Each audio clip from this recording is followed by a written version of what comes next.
এটা হচ্ছে আইসিএম এর সিলেবাসটা। আমরা আজকে অধ্যায়টা করব বেসিক ফাইন্যান্সিয়াল রেশিওস। এই যে অধ্যায়টা, এখান থেকে মাঝে মাঝে প্রশ্ন আসে। অধ্যায়টা সহজ। তো আমরা আজকে অধ্যায়টা দেখব, বেসিক ফাইন্যান্সিয়াল রেশিওস।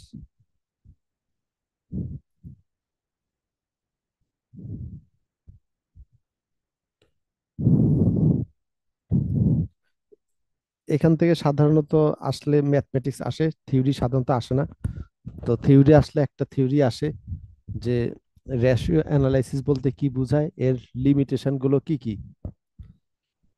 তাহলে আমরা এই থিওরিটা দেখি, রেশিও অ্যানালাইসিস বলতে কি বোঝায়।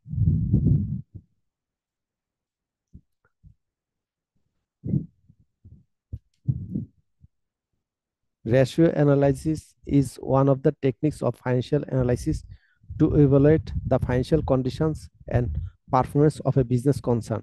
এতটুকু হচ্ছে মেইন ডেফিনিশন।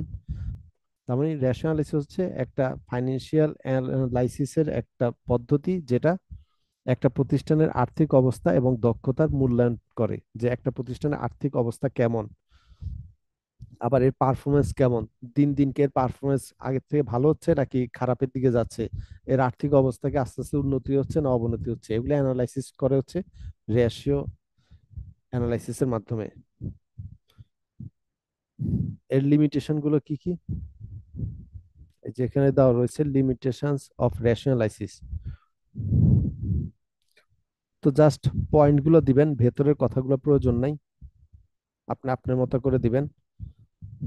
এক নম্বর হচ্ছে লিমিটেড কম্পেয়ারেবিলিটি, যে সীমিত তুলনার যোগ্যতা।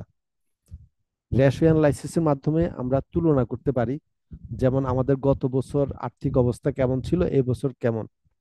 তো সেটা তুলনা করা যায় যে গত বছরের তুলনায় আমাদের এই বছরের অবস্থা কি উন্নতি হচ্ছে না অবনতি হচ্ছে। তো এই যে তুলনা করা যায়, এটা হচ্ছে সীমিত। কিভাবে সীমিত? আপনার কাছে যে ডাটাগুলো অ্যাভেলেবেল রয়েছে শুধুমাত্র সেগুলোরই আপনি তুলনা করতে পারবেন, কিন্তু যে ডাটাগুলো আপনার কাছে নেই আপনি সেগুলো তুলনা করতে পারবেন না। তার মানে আমাদের নিকট যে ডাটাগুলো রয়েছে সেগুলোই শুধু তুলনা করা যায়, এটা হচ্ছে সীমাবদ্ধতা। ফলস রেজাল্ট, অনেক সময় রেশিও অ্যানালাইসিসের মাধ্যমে যে ফলাফলটা বের হয় সেটা ভুল ফলাফল বের হয় অনেক সময়। যেমন ধরেন কোন একটা প্রতিষ্ঠান প্রতি বছর সে প্রফিট অর্জন করছে, শুধুমাত্র গত বছর লস করলো, সব বছরই প্রফিট অর্জন করলো, শুধুমাত্র গত বছর লস করলো। এখন আপনি যদি গত বছরের সাথে তুলনা করেন, তার আগের বছরের সাথে যদি গত বছরের তুলনা করেন, তাহলে রেজাল্টটি কি আসবে? এই প্রতিষ্ঠানের পারফরমেন্স খারাপ, কারণ তার আগের বছর প্রফিট ছিল, এই বছর লস। তার মানে প্রতিষ্ঠানের পারফরমেন্স খারাপ। তো এই ফলাফলটা তো আপনি ভুল ফলাফল পেলেন, কারণ প্রতিষ্ঠানটা তো সব সময় লাভ করছে, শুধুমাত্র এক বছর সে লস করলো, কিন্তু আপনার রেজাল্ট আসলো এই প্রতিষ্ঠানের পারফরমেন্স খারাপ। তো এই জন্য এটা অনেক সময় ভুল রেজাল্ট প্রদান করে।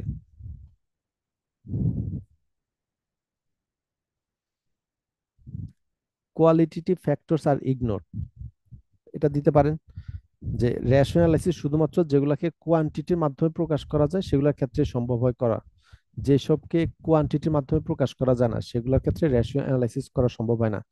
যেমন যেগুলোকে সংখ্যায় প্রকাশ করা যায়, যেমন ধরেন আপনার প্রতিষ্ঠান গত বছর 10 লক্ষ টাকা আয় করলো, এই বছর 15 লক্ষ টাকা আয় করলো, এগুলাকে আপনি রেশনালাইসিস করতে পারবেন, যেহেতু এটা সংখ্যায় প্রকাশ করার যোগ্য। আর যেগুলোকে সংখ্যায় প্রকাশ করা যায় না, যেমন আপনার প্রতিষ্ঠান ধরেন গত বছর যে কোয়ালিটির প্রোডাক্ট দিত, এই বছর আরো ভালো কোয়ালিটির প্রোডাক্ট মার্কেটে সেল করছে, আগের থেকে কোয়ালিটি আরো ইমপ্রুভমেন্ট করলো, এগুলা রেশনালাইসিস করা যায় না, যেহেতু এটা কোয়ান্টিটিভ না, এটা কোয়ালিটিভ। তো এটা হচ্ছে একটা লিমিটেশন। তারপর হচ্ছে কস্টলি টেকনিক। রেশিও অ্যানালাইসিস সাধারণত এর উপর দক্ষতা সবার থাকে না। তো কোন একটা প্রতিষ্ঠান রেশিও অ্যানালাইসিস করতে হলে দেখা যায় দক্ষ কর্মচারী নিয়োগ দিতে হয়, যারা রেশিও অ্যানালাইসিসের উপর দক্ষ। তো কাজেই তাদেরকে স্যালারি দিতে হয়। তো এই জন্য এটা একটা costly process. Absence of standard, ratio অ্যানালাইসিসের জন্য এখনো কোনো স্ট্যান্ডার্ড সেট করা হয় নাই, এটার জন্য কোনো আইএস বা আইফারএস এখন পর্যন্ত নির্দিষ্ট করা হয় নাই।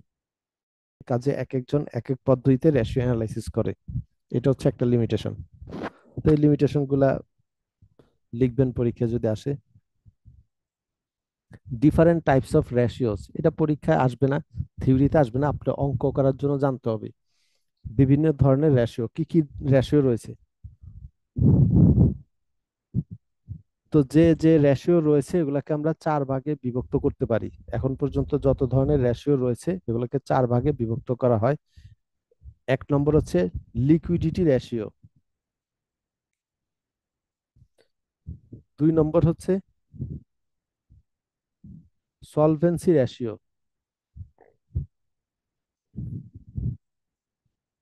তিন নম্বর হচ্ছে প্রফিটেবিলিটি রেশিও, চার নম্বর হচ্ছে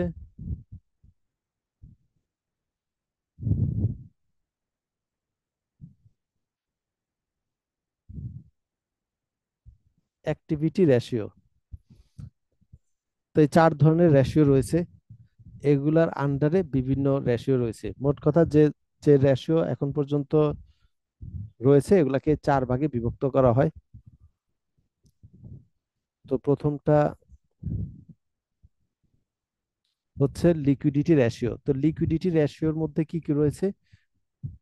কারেন্ট রেশিও, কুইক রেশিও, তারপর রয়েছে cash ratio, cash conversion cycle. তো এর মধ্যে এই দুইটা ইম্পর্টেন্ট, এই দুইটাই পরীক্ষা আসে, কারেন্ট রেশিও, কুইক রেশিও। তো লিকুইডিটি রেশিওর মধ্যে কোন রেশিও গুলো আসবে? শর্ট টার্ম যে রেশিও, লিকুইড বলতে বোঝায় শর্ট টার্ম। তো লিকুইডিটি রেশিওর মধ্যে আপনার শর্ট টার্ম যে রেশিও রয়েছে সেগুলো আসবে, যেমন কারেন্ট রেশিও, তারপরে কুইক রেশিও। এই দুইটা মনে রাখবেন, এই দুইটাই হচ্ছে important, current ratio, quick ratio. অনেক সময় আপনাকে পরীক্ষায় নির্ণয় করতে বলবে কারেন্ট রেশিও নির্ণয় করেন, অথবা বলবে কুইক রেশিও নির্ণয় করেন, অথবা বলতে পারে লিকুইডিটি রেশিও নির্ণয় করেন। তো পরীক্ষা যদি আপনাকে বলে লিকুইডিটি রেশিও নির্ণয় করেন, তো মনে রাখবেন লিকুইডিটি রেশিও নামে রেশিও নাই, মানে এর আন্ডারে যে রেশিও রয়েছে এরকম আপনি যে কোনো দুইটা রেশিও বের করে আসবেন। আপনাকে যদি পরীক্ষা বলে লিকুইডিটি রেশিও নির্ণয় করেন, তার মানে আপনি কারেন্ট রেশিও, কুইক রেশিও এগুলো নির্ণয় করবেন। যে আপনি লিখবেন লিকুইডিটি রেশিও, তারপরে আপনি কারেন্ট রেশিও নির্ণয় করবেন, কুইক রেশিও নির্ণয় করবেন, কারণ লিকুইডিটির মধ্যে হচ্ছে এই শর্ট টার্ম রেশিও গুলো রয়েছে। তো এই দুইটা মনে রাখবেন, কারেন্ট রেশিও, কুইক রেশিও, এগুলো আমরা একটু পর যখন অঙ্ক করব তখন আপনি জানতে পারবেন। তারপরে ক্যাশ রেশিও রয়েছে, কিন্তু এগুলো ইম্পর্টেন্ট না। তারপর হচ্ছে সলভেন্সি রেশিও। সলভেন্সি রেশিওর মধ্যে আসবে স্বচ্ছতার যে রেশিও। সলভেন্ট বলতে কি বোঝায়? সচ্ছল, যে আপনি কতটুকু সলভেন্ট বা আপনি কতটুকু সচ্ছল। তো এই রিলেটেড রেশিও গুলা আসে এর আন্ডারে। এর মধ্যে ইম্পর্টেন্ট কোনগুলো রয়েছে? ডেপ টু ইকুইটি রেশিও, আপনার ডেপ্টের এগেনস্টে আপনার কতটুকু ইকুইটি রয়েছে। তো দেখেন এটার মাধ্যমে সচ্ছলতা বোঝায়। ধরেন আপনার ঋণ রয়েছে 100 টাকা, কিন্তু আপনার অ্যাসেট রয়েছে 200 টাকা, তার মানে আপনার ঋণ পরিশোধ করার ক্যাপাসিটি রয়েছে। আপনার 200 টাকা সম্পদ রয়েছে, ঋণ হচ্ছে 100 টাকা। আপনি চাইলে ওই 200 টাকা সম্পদ থেকে 100 টাকা দিয়ে আপনার ঋণ পরিশোধ করার আপনার সক্ষমতা রয়েছে। তো এগুলাকে বলে সলভেন্সি রেশিও। তো ডেপ টু ইকুইটি রেশিও, এটা ইম্পর্টেন্ট, পরীক্ষায় এটাকে নির্ণয় করতে বলে।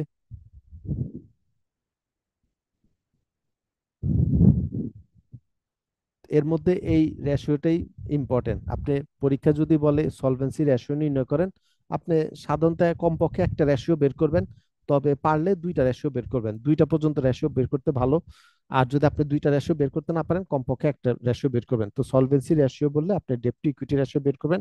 আরেকটা এটা বের করতে পারেন, ডেপ টু অ্যাসেট রেশিও, যে আপনার ঋণের এগেনস্টে কতটুকু অ্যাসেট রয়েছে, আরেকটা হচ্ছে আপনার ঋণের এগেনস্টে কতটুকু ইকুইটি রয়েছে।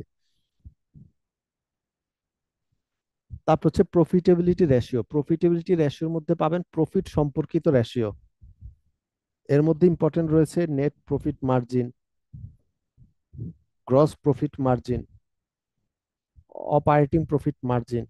এখানে এইগুলো ইম্পর্টেন্ট, এই রেশিওর মধ্যে বেশি রেশিও রয়েছে যেগুলো ইম্পর্টেন্ট। তারপরে return on asset, return on capital employed, return on equity, এগুলো ইম্পর্টেন্ট। তো আপনাকে পরীক্ষা যেমন বলতে পারে রিটার্ন অন ইকুইটি নির্ণয় করেন, তারপরে অপারেটিং প্রফিট মার্জিন নির্ণয় করেন। তো নির্দিষ্ট করে বললে ওইটাই নির্ণয় করবেন। আর যদি বলে প্রফিটেবিলিটি রেশিও নির্ণয় করেন, তাহলে আপনি দুইটার মতো রেশিও বের করবেন, এতগুলা রেশিও লাগবে না। তখন যেমন আপনি গ্রস প্রফিট মার্জিন বের করতে পারেন, আবার আপনি বের করতে পারেন অপারেটিং প্রফিট মার্জিন, এরকম যে কোনো দুইটা বের করবেন এই সম্পর্কিত। তারপরে সর্বশেষে রয়েছে activity ratio.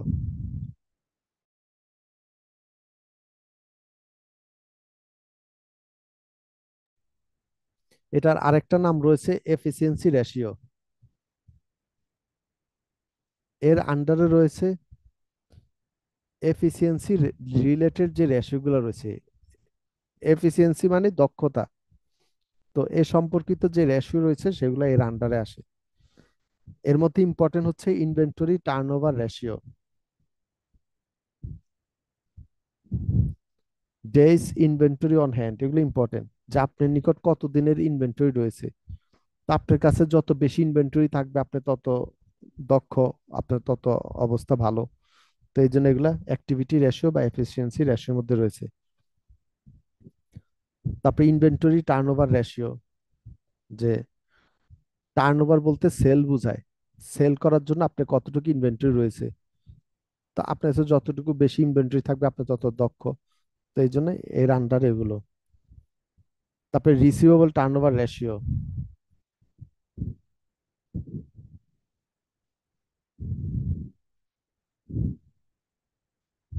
Payable turnover ratio, এগুলো হচ্ছে ইম্পর্টেন্ট। তার মানে অ্যাক্টিভিটি রেশিও আসলে আপনি এ সম্পর্কিত যে কোনো দুইটা রেশিও বের করে দিয়ে আসবেন। তো থিওরি থেকে এগুলো মনে রাখবেন। এখন এই অধ্যায়ের আপনি অঙ্ক পারবেন যদি ফর্মুলা পারেন। এখানে আমি ইউজফুল ফর্মুলার মধ্যে এই অধ্যায়ে যা যা ফর্মুলা লাগবে সেগুলা উল্লেখ করে দিলাম। এখানে 26টা ফর্মুলা দেওয়া রয়েছে, এই 26টা ফর্মুলা পারলে আপনি এই অধ্যায়ের অঙ্ক পারবেন। তো এতগুলা ফর্মুলা তো মনে রাখতে পারবেন না, কিভাবে এই ফর্মুলাগুলো আপনি নিজেই মুখস্থ না করে পারবেন সেগুলো আমি দেখিয়ে দিচ্ছি।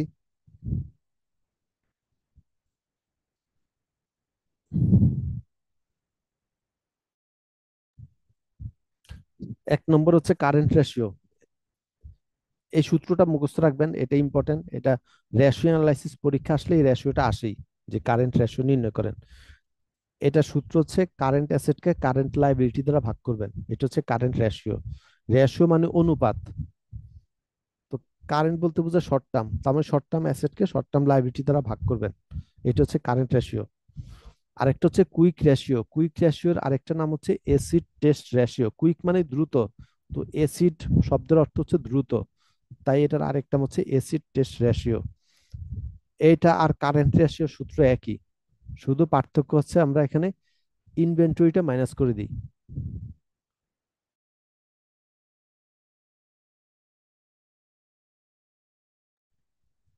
কারেন্ট রেশিওর সূত্র দেখেন current asset divide by current liability.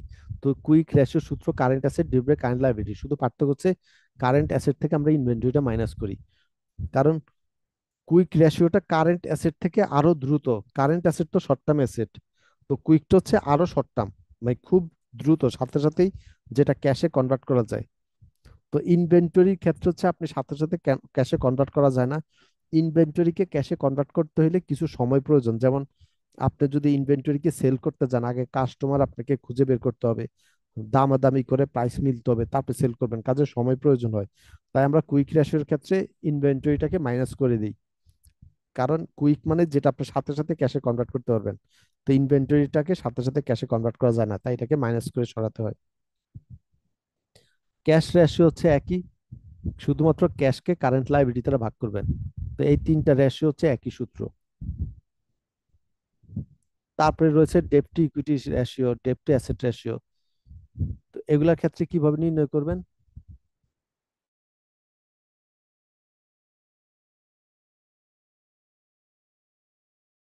এগুলো আপনি দুই ভাবে নির্ণয় করতে পারবেন। একটা হচ্ছে প্রথম, আপনি রেশিওর মধ্যে দেখবেন সবসময় দুইটা অংশ থাকে, কারণ রেশিও মানেই তো তুলনা।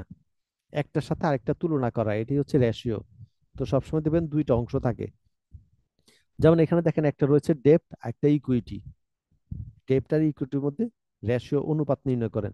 তো আপনি ডেপ্ট আর ইকুইটি এই মাঝখানে ডিভাইডেড চিহ্ন বসান, ভাগ চিহ্ন বসান। তার মানে সূত্রটা হলো উপরে যাবে ডেপ্ট, নিচে যাবে ইকুইটি। এটি হচ্ছে সূত্র। দেখেন উপরে বসালাম ডেপ্ট, নিচে ইকুইটি, এটি হচ্ছে রেশিও। আপনি প্রথমটাকে দ্বিতীয়টা দ্বারা ভাগ করেন, মানে মোট কথা প্রথম আর দ্বিতীয়টা মাঝে একটা ডিভাইডেড সম্পর্ক বসায় দেন, ভাগ চিহ্ন বসায় দেন, তাহলেই হয়। তারপরে ডেপ্ট টু অ্যাসেট রেশিও, দেখেন ভাগ চিহ্ন বসায় দিলাম, উপরে যাবে ডেপ্ট, নিচে হচ্ছে অ্যাসেট। এভাবে আপনি সূত্রগুলো বের করতে পারেন। তারপর হচ্ছে অপারেটিং প্রফিট মার্জিন। একটা একটা অংশ দেখেন অপারেটিং প্রফিট, আরেকটা হচ্ছে মার্জিন। মার্জিন বলতে সেলস রেভিনিউ বোঝায়, সেলস বোঝায়। আমরা গ্রস মার্জিন লিখি, মানে গ্রস সেলস, গ্রস প্রফিট আর কি, যেটা রেভিনিউ। তো এখানে মার্জিন বলতে এখানে সেলস বোঝায়। অপারেটিং প্রফিট মার্জিন মানে অপারেটিং প্রফিট একটা অংশ, আর সেলস রেভিনিউ এখানে একটা অংশ। তো মাঝখানে ভাগ চিহ্ন বসায় দেন, তার মানে অপারেটিং প্রফিটকে সেলস রেভিনিউ দ্বারা ভাগ করবেন। এইগুলো এক পদ্ধতি। এভাবে আপনি দেখা যায় 80 থেকে 85% সূত্র বের করতে পারবেন। সবগুলো সূত্র এভাবে বের করা যায় না, কিছু কিছু সূত্র এভাবে বের করা যায় না। কিছু কিছু সূত্রের ক্ষেত্রে দেখবেন নিচেরটা উপরে আসতেছে। এখানে তো আমরা দেখেন প্রথমটা সবসময় উপরে যাচ্ছে, এখানে দেখেন সবসময় প্রথমটা উপরে যাচ্ছে, পরেরটা নিচে। কিন্তু কিছু কিছু সূত্রে দেখবেন নিচেরটা উপরে যায়, উপরেরটা নিচে। দুই একটা সূত্রে এমন পাবেন আপনি। 85% সূত্র দেখবেন এভাবে ইজিলি মিলে যাবে, প্রথমটা উপরে দ্বিতীয়টা নিচে। আর আপনি যদি এই পদ্ধতিতে বের করেন তাহলে আরো বেশি অ্যাকুরেটলি পাবেন, 90%-এর মতো সূত্র এভাবে বের করতে পারবেন। যে যে কাজটা আগে ঘটে সেটাকে নিচে রাখবেন, যে কাজটা পরে ঘটে সেটাকে উপরে রাখবেন। এভাবে করলে আপনি আরো বেশি সূত্র সহজভাবে বের করতে পারবেন। যে কাজটা আগে ঘটবে সেটাকে নিচে রাখবেন। যেমন এখানে দেখেন,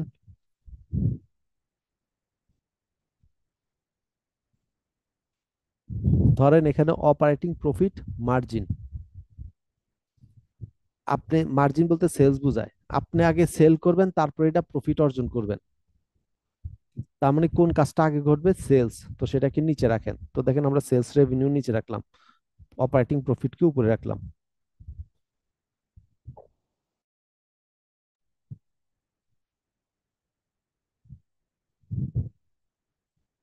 তারপরে ধরেন debt to asset ratio, debt to equity ratio বা ডেপ টু অ্যাসেট রেশিও। তো ডেপ টু ইকুইটি রেশিও, তো আপনি আগে ইকুইটি অর্জন করবেন, পরে আপনি ঋণ নিবেন। আপনি যখন ব্যবসা করবেন আপনাকে তো ব্যবসা আগে ক্যাপিটাল ইনভেস্ট করতে হবে। তো ব্যবসা আগে ইকুইটি আপনি ব্যবস্থা করতে হবে, তারপরে না আপনি ঋণ নিবেন। তাই ইকুইটি গেল নিচে, ঋণ গেল উপরে। তো আপনি যদি পরীক্ষা ভাবে বুঝতে না পারেন কোনটা আগে কোনটা পরে, আপনি এত চিন্তা না করে প্রথমটাকে উপরে বসাবেন, দ্বিতীয়টাকে নিচে। যেমন এখানে ডেপ্ট টু ইকুইটি রেশিও, দেখেন ডেপ্টটাকে আমরা উপরে বসালাম, ইকুইটি নিচে। আবার এখানে ডেপ্ট টু অ্যাসেট রেশিও, ডেপ্ট উপরে অ্যাসেট নিচে। আবার এখানে operating profit margin, operating profit উপরে, সেলস রেভিনিউ নিচে। তখন এখানে gross profit margin, gross profit উপরে, সেলস রেভিনিউ নিচে। তো এইভাবে বসালে আপনি পরীক্ষা যদি ধরেন 5টা আসে, আপনার 4টা ইজিলি হবে সহজভাবে। 5টাই হওয়ার কথা, বাইচান্স যদি উল্টা পাল্টা আসে আপনি ইজিলি 4টা পারার কথা। তো এখানে এই জিনিসটা মনে রাখবেন, এখানে গ্রস প্রফিট মার্জিন আর গ্রস প্রফিট মার্কআপ।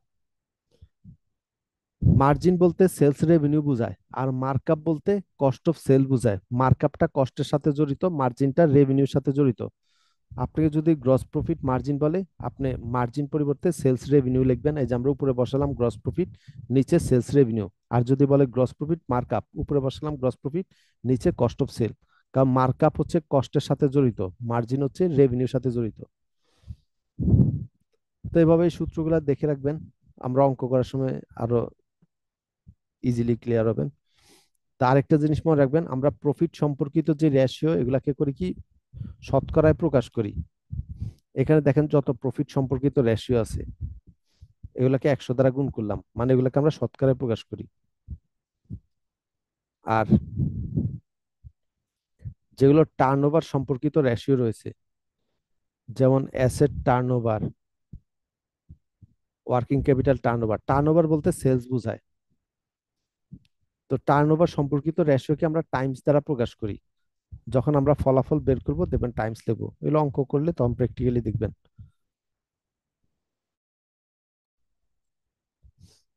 আরেকটা জিনিস মনে রাখতে হবে,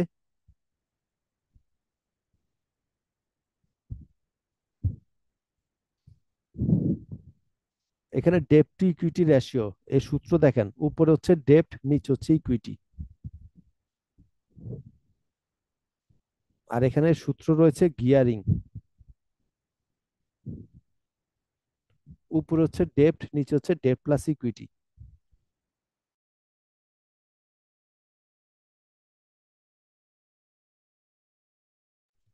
অনেক সময় দেখবেন আমরা গিয়ারিং সূত্রটাও এটা লিখি, এই যে ডেপ্ট টু ইকুইটি রেশিও যেটা, এটা এই সূত্রটা অনেক সময় গিয়ারিং এর ক্ষেত্রে লিখি, গিয়ারিং।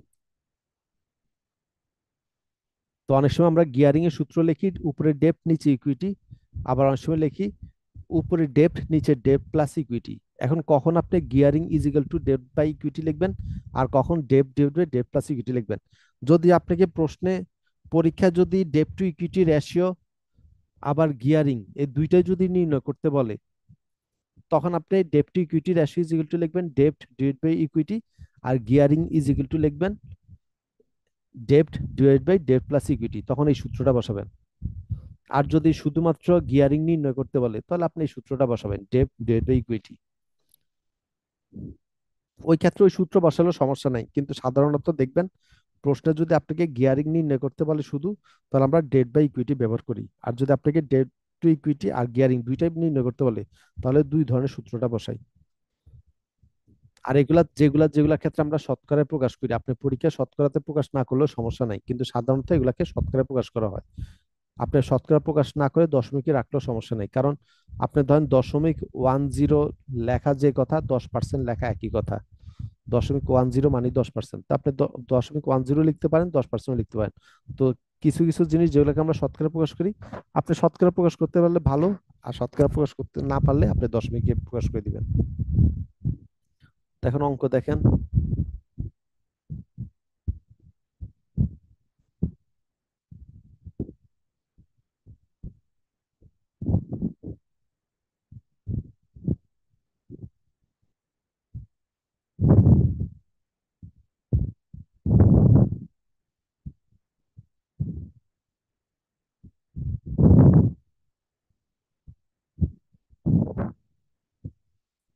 প্রবলেম 4।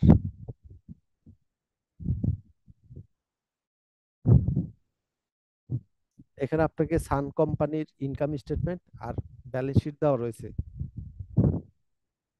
বলা রয়েছে calculate debt to equity ratio, gearing, return on capital employed, এই রেশিও গুলো নির্ণয় করেন। তো ডেট টু ইকুইটি রেশিও যেগুলো আমরা কি জানি, উপরে যাবে ডেপ্ট, নিচে ইকুইটি, ওই যে ভাগ চিহ্ন বসান, উপরে ডেপ্ট নিচে ইকুইটি পূরণ 100। তো এখন এগুলা ব্যালেন্স শিটে পাবেন ডেপ্ট আর ইকুইটি। তো ডেপ্ট দেখেন কত দেওয়া রয়েছে,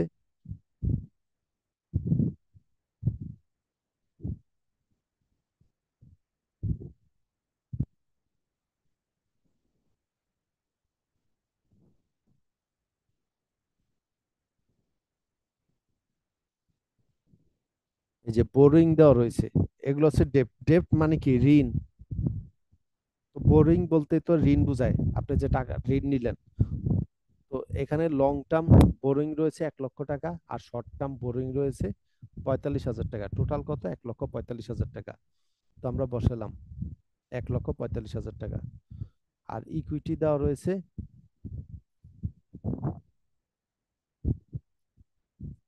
3,40,000 টাকা। এই যে ইকুইটি 3,40,000 টাকা। তো ডেপ্টকে ইকুইটি দ্বারা ভাগ করে 100 দ্বারা গুণ করলাম, তার মানে হচ্ছে 42.6%। এটি হচ্ছে আমাদের ডেপ্ট ইকুইটি রেশিও।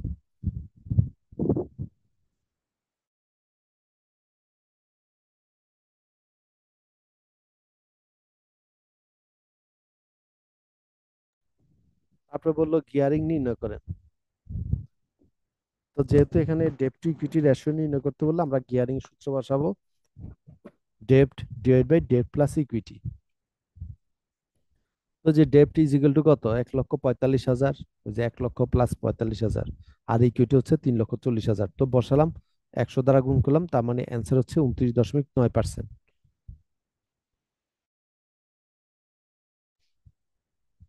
তারপরে রিটার্ন অন ক্যাপিটাল এমপ্লয়েড, তো এটা সূত্র হচ্ছে ওই যে ভাগ চিহ্ন বসান, উপরে হচ্ছে রিটার্ন মানে প্রফিট বসালাম, নিচে ক্যাপিটাল এমপ্লয়েড। তো এই ক্ষেত্রে আমরা অপারেটিং প্রফিটকে বসাই। তো অপারেটিং প্রফিট উপরে, নিচে হচ্ছে ক্যাপিটাল এমপ্লয়েড। ধরেন অনেক সময় প্রশ্নে আপনাকে নেট প্রফিট দেওয়া থাকতে পারে। অপারেটিং প্রফিট বলতে কি বোঝায়? আপনি গ্রস প্রফিট থেকে অপারেটিং এক্সপেন্স মাইনাস করার পরে যে প্রফিট পাবেন সেটি তো অপারেটিং প্রফিট। অপারেটিং প্রফিট তার নেট প্রফিট না। এখন প্রশ্নে যদি আপনাকে নেট প্রফিট দেওয়া থাকে, তাহলে আপনি ওই নেট প্রফিটটাই বসাবেন, প্রশ্নের যে প্রফিট দেওয়া থাকবে সেটাই বসাবেন। ধরেন আপনাকে নেট প্রফিট দিল, তো আমরা জানি রিটার্ন অন ক্যাপিটাল এমপ্লয়েড সূত্র হচ্ছে উপরে হচ্ছে অপারেটিং প্রফিট, নিচে ক্যাপিটাল এমপ্লয়েড, কিন্তু প্রশ্ন আপনাকে অপারেটিং প্রফিট দেয় নাই, দেওয়া রয়েছে নেট প্রফিট, তাহলে আপনি নেট প্রফিটই বসাবেন। তাহলে এই অপারেটিং প্রফিটের জায়গায় আপনি নেট প্রফিট বসাবেন, তাহলে আপনি শুধু প্রফিট লিখতে পারেন। আপনি সূত্র এরকমই লিখবেন, এখানে সূত্রে আবার তখন নেট প্রফিট এটা লিখবেন না, সূত্রে নেট প্রফিট লেখার দরকার নেই, কারণ এখানে অপারেটিং প্রফিট হয়। এখন আপনি যদি বুঝতে না পারেন এখানে কি অপারেটিং প্রফিট হবে নাকি নেট প্রফিট হবে, কি লিখবেন, তাহলে আপনি শুধু প্রফিট লিখবেন। আপনি যদি কোনো সূত্রে বুঝতে না পারেন এখানে কি অপারেটিং প্রফিট লিখবেন নাকি নেট প্রফিট নাকি গ্রস প্রফিট, কোন প্রফিট লিখবেন, তাহলে আপনি শুধু প্রফিট লিখে রাখবেন, আর প্রশ্নের যে প্রফিটটা দেওয়া আছে সেটা বসায় দিবেন। তো আমরা অপারেটিং প্রফিট বসালাম, এই যে কিভাবে বের করলাম দেখেন, গ্রস প্রফিট থেকে আমরা জানি অপারেটিং এক্সপেন্স মাইনাস করলে অপারেটিং প্রফিট পাওয়া যায়। তো এখানে দেওয়া রয়েছে গ্রস প্রফিট থেকে 65,000 টাকা মাইনাস করলেন সেলিং ডিস্ট্রিবিউশন অ্যাডমিনিস্ট্রেটিভ এক্সপেন্স। তো সেলিং ডিস্ট্রিবিউশন অ্যাডমিনিস্ট্রেটিভ এক্সপেন্স এগুলাকে বলা হয় অপারেটিং এক্সপেন্স। ফাইন্যান্স কস্ট এটা কিন্তু অপারেটিং এক্সপেন্স না, অপারেটিং এক্সপেন্স হচ্ছে selling distribution and administrative expense, এগুলাকে অপারেটিং এক্সপেন্স বলে। তো আমরা গ্রস প্রফিট থেকে অপারেটিং এক্সপেন্স বাদ দিলে পাবো অপারেটিং প্রফিট, তাই 1,70,000 থেকে 65,000 টাকা মাইনাস করলাম, এই যে এর জন্য মাইনাস করলাম। আর ক্যাপিটাল এমপ্লয়েড,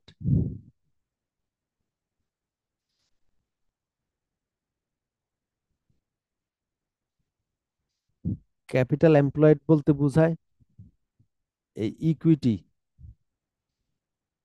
ইকুইটির সাথে আমরা যোগ করি যদি কোনো কনভার্টিবল যদি কোনো বোরিং থাকে সেটা আমরা যোগ করি আর কি, এটাই হচ্ছে ক্যাপিটাল। এখানে দেখেন কনভার্টিবল বোরিং দেওয়া রয়েছে 1,00,000 টাকা, তাই 3,40,000 টাকার সাথে এটা যোগ করি। এখানে আরেকটা বোরিং দেওয়া রয়েছে শর্ট টার্ম 65,000 টাকা, তো এটা কনভার্টিবল বোরিং না, তাই আমরা যোগ করি নাই। তো কনভার্টিবল যে বোরিং গুলো সেটা ইকুইটির সাথে যোগ হয় যখন আমরা ক্যাপিটাল নির্ণয় করি। আর এখানে যদি কনভার্টিবল বোরিং দেওয়া না থাকতো সুদ, তাহলে আমরা করতাম কি, এখানে এই 3,40,000 টাকা এটাই হতো আমাদের ক্যাপিটাল। তার মানে equity plus convertible boring is equal two capital employed. তো প্রশ্ন যদি কনভার্টিবল বোরিং দেওয়া না থাকে তাহলে আপনি ইকুইটিটাই বসাই দিবেন। তো এখানে যেহেতু দেওয়া রয়েছে তাই 3,40,000 প্লাস 1,00,000, তো সেটা বসালাম। তো 100 দ্বারা গুণ করলাম, এটা হচ্ছে 53.4%। তারপর হচ্ছে ইনভেন্টরি টার্ন ওভার রেশিও।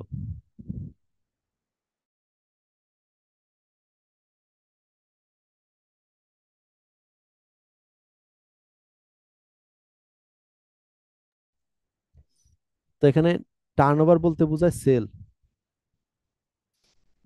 তো ইনভেন্টরি সময় আমরা করি কি, কস্ট অফ গুডস সোল্ড এটা বসাই, কারণ ইনভেন্টরি মানে প্রোডাক্ট, প্রোডাক্টের যে কস্ট আর কি, আপনি পারচেস করলে পারচেস কর বা প্রোডাকশন করলে প্রোডাকশন কস্টটা বোঝায়।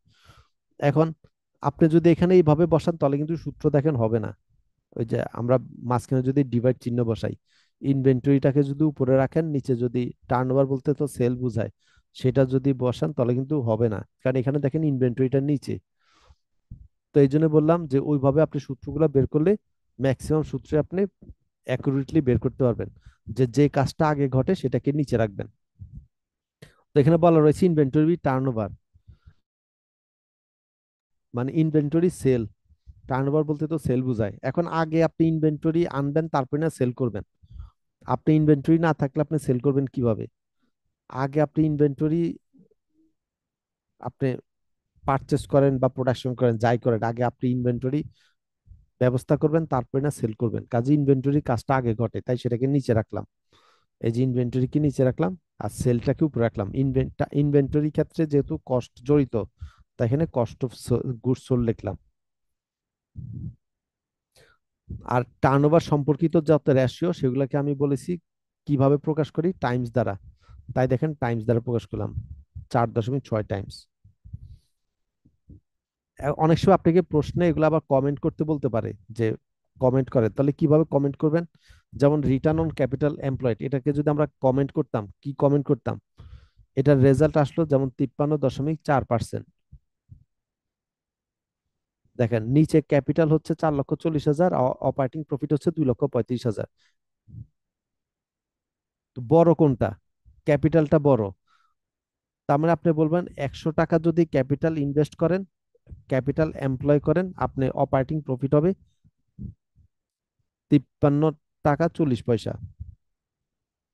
এই হচ্ছে কমেন্ট। 53.4% রেশিও আসলো মানে কি? প্রতি 100 টাকা ক্যাপিটাল এমপ্লয়েড করলে, মানে আপনি যদি প্রতি 100 টাকা ক্যাপিটাল অ্যাপ্লাই করেন, তাহলে আপনার অপারেটিং প্রফিট হবে 53 টাকা 40 পয়সা। এখানে inventory turnover ratio 4.6 Times, Times বলতে বোঝায় গুণ, 4.6 গুণ। এর অর্থ হচ্ছে এই কোম্পানির নিকট যতটুকু ইনভেন্টরি রয়েছে, কোম্পানি ইনভেন্টরি পারচেস করুক বা প্রোডাকশন করুক, 4.6 গুণ পর্যন্ত করতে পারবে। মানে কোম্পানি চাইলে 4.6 পর্যন্ত ইনভেন্টরি আরো পারচেস করার ক্যাপাসিটি রয়েছে, অথবা প্রোডাকশন করার ক্যাপাসিটি রয়েছে। কারণ আপনি একটা প্রতিষ্ঠানে যখন মালামাল পারচেস করবেন, আপনি ইচ্ছা মতো পারচেস করলেই তো হবে না। আপনার যতটুকু প্রয়োজন ততটুকুই তো আপনি পারচেস করবেন, এর অতিরিক্ত তো পারচেস করবেন না। তার মানে আপনার কাছে যতটুকু, আপনার কাছে যদি 100 টাকার ইনভেন্টরি থাকে, আপনি দেখা যায় 460 টাকা পর্যন্ত আরো ইনভেন্টরি আপনি পারচেস করতে পারেন। তো এই কারণে এই রেশিওটা কোম্পানি নির্ণয় করে। তারপরে রিসিভেবল টার্নওভার রেশিও, ওই যে টার্নওভার বলতে সেল বোঝায়। রিসিভেবল কখন হয়? আপনি যদি বাকিতে মাল বিক্রি করেন তখনই না রিসিভেবল হয়। তাই এর সাথে নেট নেট ক্রেডিট সেল, আপনি বাকিতে মাল বিক্রি করলে তখন রিসিভেবল হয়, তো রিসিভেবলের সাথে ক্রেডিট সেলটা জড়িত। আগে আমরা, এখানে যদি আপনি এইভাবে করেন যে রিসিভেবলটাকে আগে আনেন, তারপরে টার্নওভার মানে সেলটাকে নিচে আনেন, তাহলে কিন্তু এভাবে মিলে না।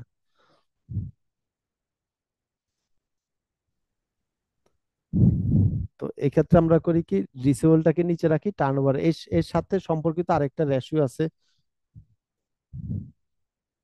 সূত্রের মধ্যে দেখাচ্ছি তাহলে বুঝবেন।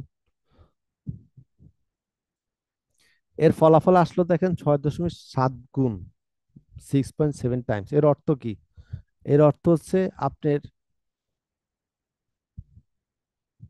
মানে যতটুকু রিসিভেবল রয়েছে তার থেকে 6.7 গুণ আপনি বাকিতে বিক্রি করেছেন।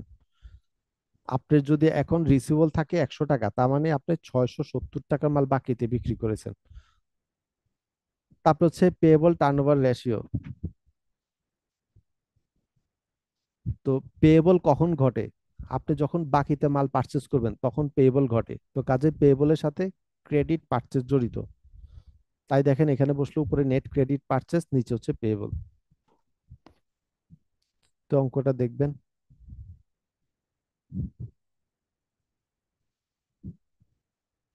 এখন এই সাথে যে সম্পর্কিত বললাম আরেকটা রেশিও আছে, সেটা কোনটা দেখেন?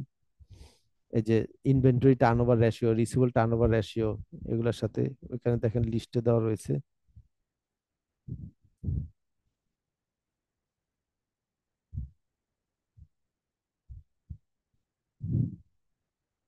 এই যে এটা ইনভেন্টরি হোল্ডিং পিরিয়ড।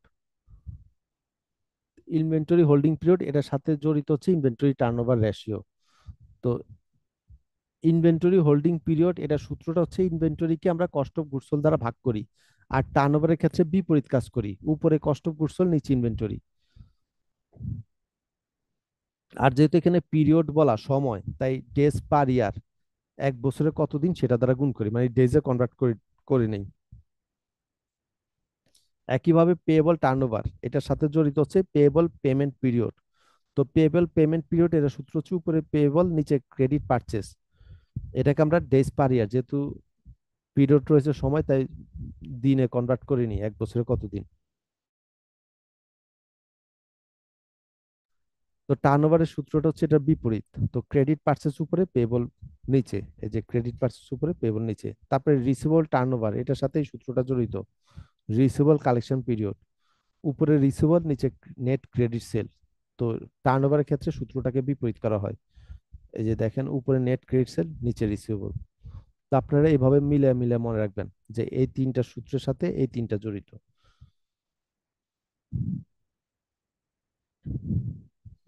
তো এই অঙ্কটা দেখবেন, এর পরের অঙ্কটা দেখবেন। পরের অঙ্কটাতে দেখেন কমেন্ট সহ চাওয়া রয়েছে, প্রবলেম 5। একই টাইপের অঙ্ক, শুধু এখানে বললো আপনি calculate the following ratio and give your comment. আপনি নিচের রেশিওগুলো নির্ণয় করেন এবং কমেন্ট দেন, মন্তব্য করেন। তো কমেন্ট চাইলে পরীক্ষায় কমেন্ট দিবেন, না চাইলে দিবেন না। তো এখানে দেখেন কমেন্ট দেওয়া রয়েছে, এগুলো দেখে নেবেন। জাস্ট কারেন্ট রেশিও আর কুইক রেশিওর কমনটা আমি বলে দিই। কারেন্ট রেশিও সূত্র জানি কি, কারেন্ট অ্যাসেটকে কারেন্ট লাইবিলিটি দ্বারা ভাগ করবেন। তো এই কারেন্ট রেশিও কুইক রেশিও এগুলাকে আমরা ফলাফলটা নির্ণয় করি আনুপাতিক হারে। এখানে দেখেন 1.9:1 এভাবে লিখলাম, যে 2,50,000-কে যদি 1,30,000 দ্বারা ভাগ করেন তাহলে হয় 1.9। আর নিচে রয়েছে কত, 1। তো 1:1 এভাবে প্রকাশ করি। কারেন্ট রেশিও কুইক রেশিও এগুলোকে আমরা এভাবে ইস্টু দ্বারা প্রকাশ করি আনুপাতিক হারে। এখন কারেন্ট রেশিও কুইক রেশিওর মন্তব্যটা কেমন হয়, এখানে কারেন্ট রেশিওর কমেন্ট লিখলাম, current ratio is 1.9:1 means that for every taka one owed by the company it has taka 1.9 in asset to pay the debt. মানে এই প্রতিষ্ঠানের প্রতি 1 টাকা লাইবিলিটির জন্য এর অ্যাসেট রয়েছে 1 টাকা 90 পয়সা। প্রতি 1 টাকা লাইবিলিটির জন্য এর অ্যাসেট রয়েছে 1 টাকা 90 পয়সা। এটা হচ্ছে কারেন্ট রেশিওর কমেন্ট। আর কুইক রেশিওর কমেন্ট কি, এটাকে যদি কুইক রেশিও কমেন্ট করতাম তাহলে বলতাম প্রতি 1 টাকা লাইবিলিটির জন্য এর কাছে মোস্ট লিকুইড অ্যাসেট রয়েছে 1 টাকা 90 পয়সা। এতটুকু শব্দটা আমরা যোগ করে দিই, দেখেন most liquid asset. Most liquid asset মানে যেইটাকে খুব, যেই অ্যাসেটকে খুব দ্রুত ক্যাশে কনভার্ট করা যায়। লিকুইড মানে কি, তরল। তরলকে আপনি যে পাত্রে দিবেন সেই পাত্রের সাথে সাথে সেই পাত্রের আকার ধারণ করে। তো লিকুইড অ্যাসেট বলতে বোঝায় যে অ্যাসেটটাকে খুব দ্রুত ক্যাশে কনভার্ট করা যায়। তো আপনি কুইক ক্যাশের ক্ষেত্রে কমেন্ট দিবেন যে এত টাকা লাইবিলিটির জন্য এর কাছে, প্রতি 1 টাকা লাইবিলিটির জন্য এর কাছে মোস্ট লিকুইড অ্যাসেট রয়েছে এতটুকু। এটা হচ্ছে কুইক রেশিওর ক্ষেত্রে। আর কারেন্ট রেশিওর ক্ষেত্রে মোস্ট লিকুইড শব্দটা অ্যাড করি না, আমরা বলি 1 টাকা লাইবিলিটির জন্য এর কাছে অ্যাসেট রয়েছে এত টাকা। আর কুইক রেশিওর ক্ষেত্রে বলি মোস্ট লিকুইড অ্যাসেট রয়েছে এত টাকা। তো এই জিনিসটা মনে রাখবেন। তো এই অঙ্কটা দেখবেন।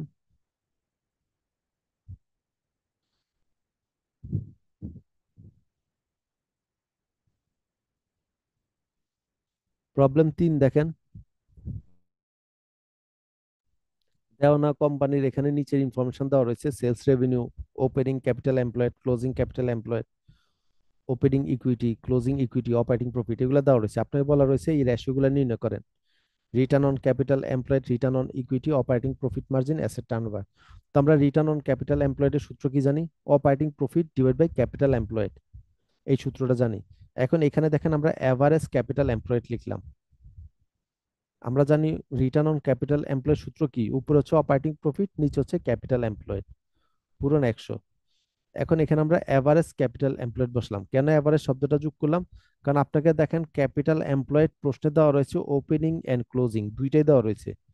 তো প্রশ্নে যদি ওপেনিং ক্লোজিং দেওয়া থাকে আমরা অ্যাভারেজ শব্দটা যোগ করি, তখন এটাকে অ্যাভারেজ করে নিই, দুইটাকে যোগ করে দুই দ্বারা ভাগ করি, তাহলে অ্যাভারেজ হয়ে যায়। তো প্রশ্নে যেটারই আপনার ওপেনিং ক্লোজিং থাকবে এটাকে অ্যাভারেজ করে নেবেন। তাই দেখেন আমরা অ্যাভারেজ করে নিলাম, এই যে ওপেনিং আর ক্লোজিং যোগ করে দুই দ্বারা ভাগ করলাম, তাহলে পেলাম অ্যাভারেজ ক্যাপিটাল এমপ্লয়েড 2 লক্ষ টাকা। এখন অঙ্ক একই,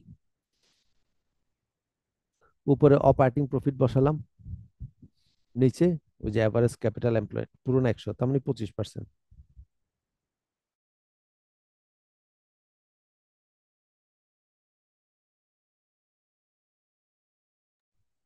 তারপর হচ্ছে রিটার্ন অন ইকুইটি।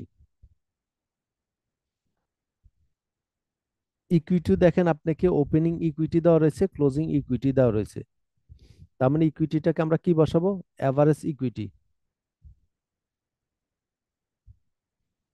তাই দেখেন আমরা বসালাম উপরে নেট প্রফিট, নিচে average equity. Return on equity এটার ক্ষেত্রে আমরা নেট প্রফিট বসাই। তো আপনি যদি কোন ক্ষেত্রে কোন প্রফিট বসান মনে রাখতে না পারেন, শুধু প্রফিট লিখবেন। এখন নেট প্রফিট বসালাম, লিখলাম সূত্রে net profit divide by average equity, কিন্তু প্রশ্নে দেখেন আপনাকে নেট প্রফিট দেওয়া নেই, অপারেটিং প্রফিট দেওয়া রয়েছে।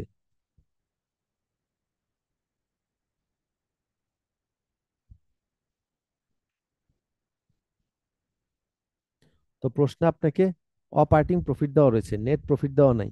তো আমরা এই অপারেটিং প্রফিটটাকেই নেট প্রফিট কনসিডার করব। ওই যে প্রশ্নে যে প্রফিট দেওয়া থাকে সেটাকে আপনি কনসিডার করবেন। তো এই অপারেটিং প্রফিটটাকে আমরা নেট প্রফিট কনসিডার করব। এখানে দেখেন ওইটাকে বসালাম, এই 50,000 টাকা প্রফিটকে বসালাম নেট প্রফিটে,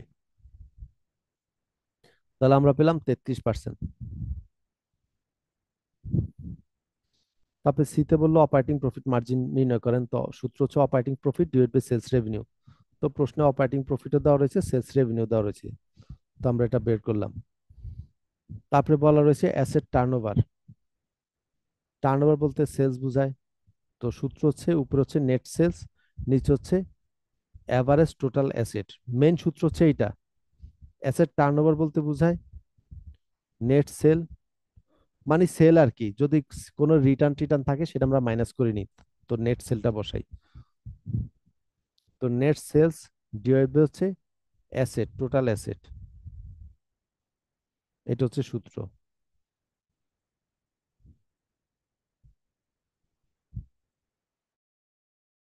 যেহেতু অ্যাসেট টার্নওভার, তো টার্নওভার মানে সেল আর অ্যাসেট মানে অ্যাসেট, তো সেলকে অ্যাসেট দ্বারা ভাগ করলে আমরা পাই অ্যাসেট টার্নওভার।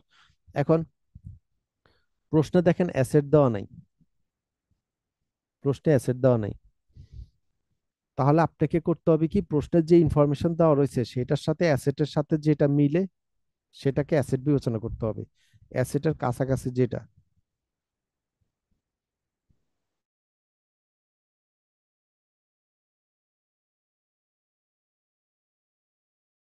তো অ্যাসেটের কাছাকাছি যেটা সেটাকে আপনি অ্যাসেট কনসিডার করতে হবে। এখানে সেলস রেভিনিউ এটা তো অ্যাসেটের মধ্যে পড়ে না।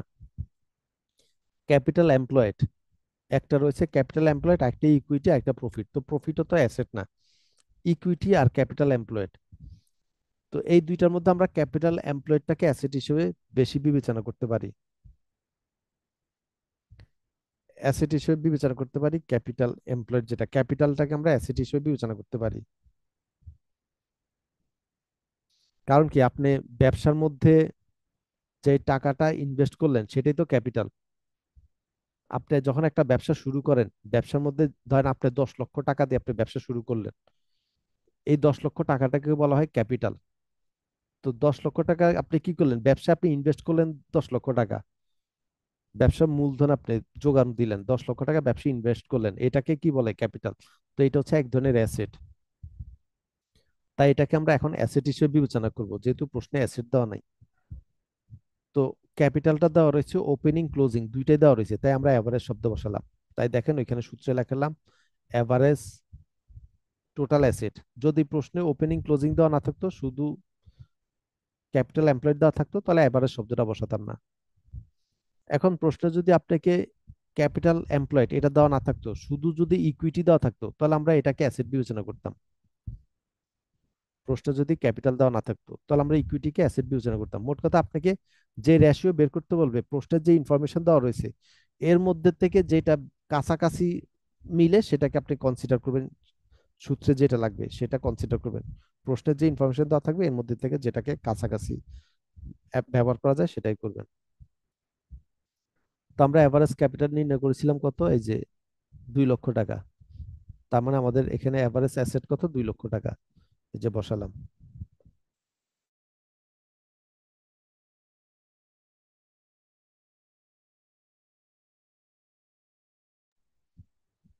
তো উপরে নেট সেল আর নিচে এভারেজ টোটাল অ্যাসেট বসালাম, তার মানে 2.5 টাইমস।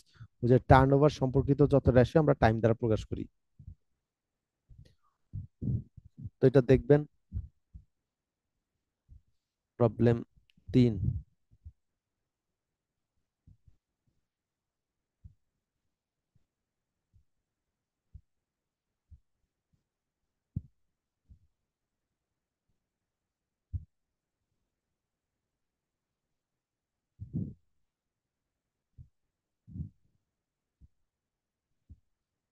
তারপরে এটা আলোচনা করে দিই। প্রবলেম 7, এখানে আপনাকে 2 বছরের ডাটা দেওয়া রয়েছে, 2023 সাল আর 2024 সাল, 2 বছরের ডাটা দেওয়া রয়েছে। আপনাকে বলেছে assess the following ratio of the company. নিচের রেশিও গুলো আপনি নির্ণয় করেন, মূল্যায়ন করেন।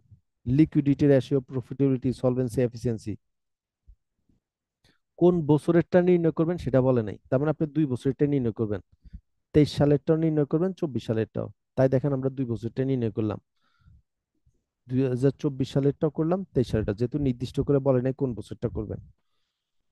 আর আপনাকে এখানে বললো লিকুইডিটি রেশিও নির্ণয় করেন।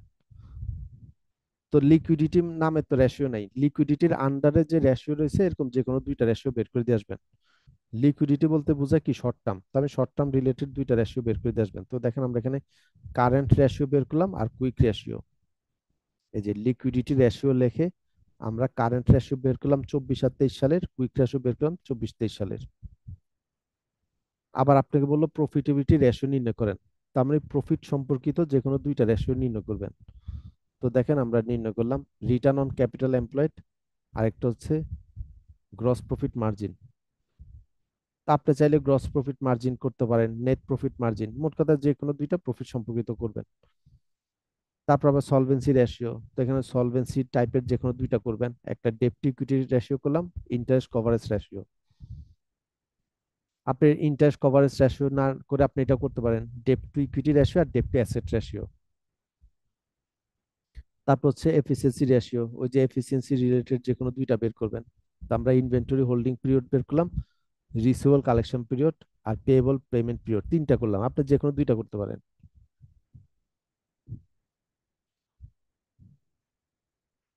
এক্সারসাইজ 1 দেখেন, এখানে বলা রয়েছে Kafrul PLC has had the following transactions occurred involving current asset and current liabilities during February 2024। তো কাফরুল পিএলসি প্রতিষ্ঠানের ফেব্রুয়ারি 2024 সালে নিচে কারেন্ট অ্যাসেট এবং কারেন্ট লাইবিলিটি দেওয়া রয়েছে।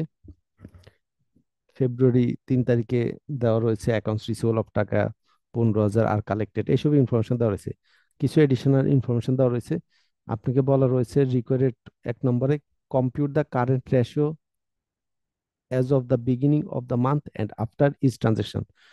এই ফেব্রুয়ারি মাসের শুরুতে কারেন্ট রেশিও কত ছিল সেটা নির্ণয় করেন এবং প্রত্যেকটা ট্রানজেকশনের পরে কারেন্ট রেশিও কত সেটা নির্ণয় করেন। তার মানে ফেব্রুয়ারি 3-এ কত, ফেব্রুয়ারি 7-এ, ফেব্রুয়ারি 11-তে, এরকম।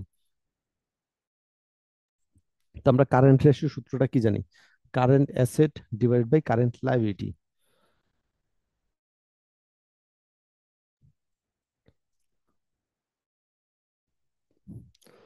তো আমরা নির্ণয় করি, আমরা বসালাম current ratio is equal to current asset divide by current liability.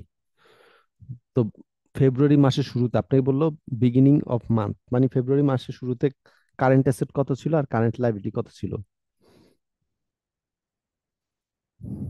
দেখেন দেওয়া রয়েছে as of February 2024 current asset were 1,10,000 টাকা অ্যান্ড কারেন্ট লাইবিলিটিস ওয়ার টাকা 50,000। তো ফেব্রুয়ারি শুরুতে কারেন্ট অ্যাসেট ছিল 1,10,000 আর কারেন্ট লাইবিলিটি ছিল 50,000। তো আমরা এখানে 1,10,000-কে যদি 50,000 দ্বারা ভাগ করি তাহলে পাবো কারেন্ট রেশিও ফেব্রুয়ারি মাসের শুরুতে মানে 1 তারিখে। তো এইগুলো প্রথমটার প্রথম অংশের অ্যান্সার। তারপর বলো প্রত্যেকটা ট্রানজেকশনের পরে আবার কারেন্ট রেশিও কত সেটা নির্ণয় করেন। তো ফেব্রুয়ারি 3-এ বলা রয়েছে অ্যাকাউন্ট রিসিভেবল অফ টাকা 15,000 আর কালেক্টেড 15,000 টাকা অ্যাকাউন্ট রিসিভেবল কালেক্ট করা হলো। তো 15,000 টাকা অ্যাকাউন্ট রিসিভেবল কি অ্যাসেট। তো আপনি যেহেতু 15,000 টাকা কালেক্ট করলেন, তার মানে আপনার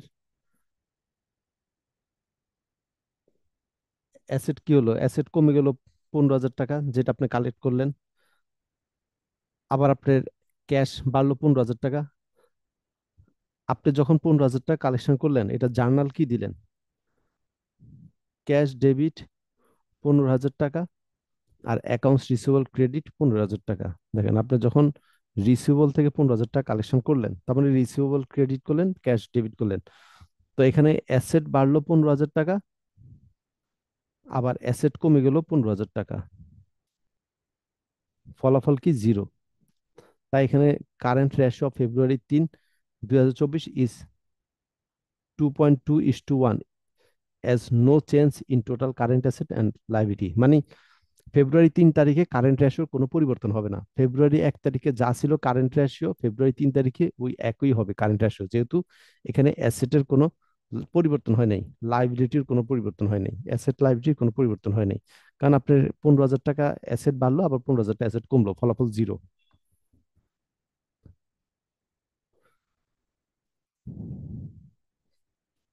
তারপরে ট্রানজেকশনটা দেখেন।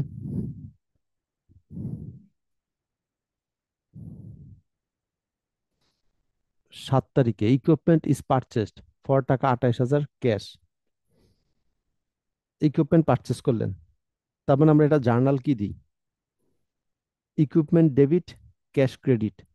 কারেন্ট অ্যাসেটে আমাদের কি আসে, শর্ট টার্ম যে অ্যাসেটগুলো সেগুলো আসে। তো ইকুইপমেন্ট হচ্ছে নন কারেন্ট অ্যাসেট, তো এটা আমাদের কারেন্ট রেশিওতে আসবে না, এটা হচ্ছে নন কারেন্ট অ্যাসেট। ক্যাশ হচ্ছে কারেন্ট অ্যাসেট। তো আমাদের জার্নালে কি ছিল, ক্যাশ ক্রেডিট, তার মানে ক্যাশ কমে যাবে 28,000 টাকা, মানে কারেন্ট অ্যাসেট কমে যাবে 28,000 টাকা।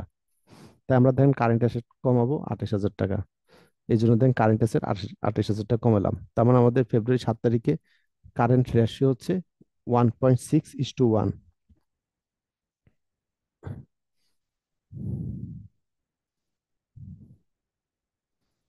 তারপরে ফেব্রুয়ারি 11 তারিখে পেইড টাকা 3,000 for a 3 year insurance policy. আপনি 3,000 টাকা পে করলেন 3 বছরের ইন্স্যুরেন্স পলিসির জন্য, তার মানে আপনি অগ্রিম দিলেন 3,000 টাকা।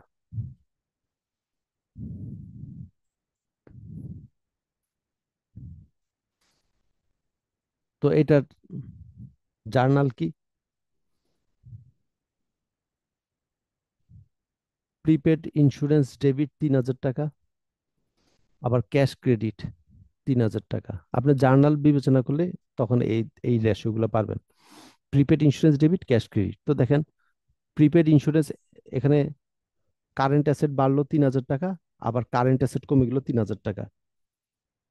যেহেতু প্রিপেড ইন্স্যুরেন্স হচ্ছে কারেন্ট অ্যাসেট, ক্যাশও কারেন্ট অ্যাসেট। তো কারেন্ট অ্যাসেট 3,000 টাকা বাড়লো যোগ হলো, আবার কারেন্ট অ্যাসেট 3,000 টাকা কমলো মাইনাস হলো, ফলাফল জিরো।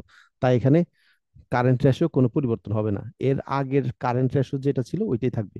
তার মানে 7 তারিখে যে কারেন্ট রেশিও ছিল 1.6:1, ফেব্রুয়ারি 11 তারিখে ওই একই রেশিও থাকবে, যেহেতু অ্যাসেট লাইবিলিটির কোনো পরিবর্তন হয়নি।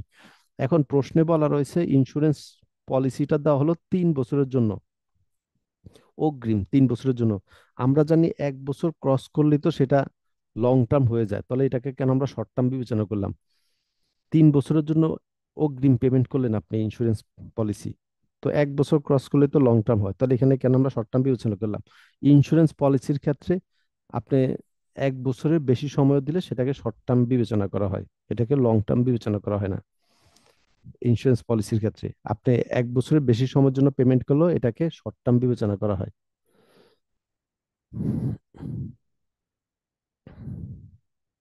তারপরে 14 তারিখে অ্যাকাউন্টস পেয়েবল অফ টাকা 12,000 আর পেইড। তো জার্নাল কি? আপনি লাইবিলিটি পরিশোধ করলেন 12,000 টাকা, তার মানে accounts payable debit, liability debit আর ক্যাশ ক্রেডিট 12,000। তার মানে দেখেন, লাইবিলিটি 12,000 টাকা কমে যাবে, অ্যাসেটও 12,000 টাকা কমে যাবে।